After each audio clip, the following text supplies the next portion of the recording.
छेडाघाट नगरपालिका जालमा जाजरकोटमा बसोबास गर्दै आएकी जयसेरा कुमारी बुढाको आज पोस्टर सुनौ त। अर्थात् चिङ्गाट गाउँपालिका वडा नम्बर 3 लगायत लोकेश भिडियो पेजलाई माया गर्नुहुने तपाईँ सम्पूर्ण स्वदेशमा प्रवासमा बस्नुहुने नेपाली आमा बुवा तथा भाइ बहिनीहरूलाई न्यानो माया मिठो साङ्गीतिक अभिवादन गर्न चाहन्छु। लोकेश दाई मेरो लागि एउटा भिडियो बनाइदिनुहोस् भनेर भनिरहनु भएको रहेछ हाम्रो जयसेरा बहिनीले।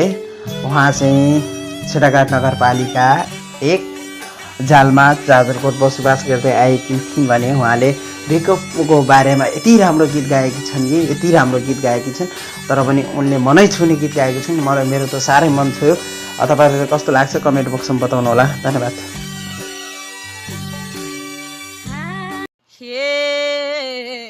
फोन गर्छौ न रिप्लाई दिन्छौ, धेरै भयो सम्पर्क बिहिन छ कि मोबाइल फुट्यो र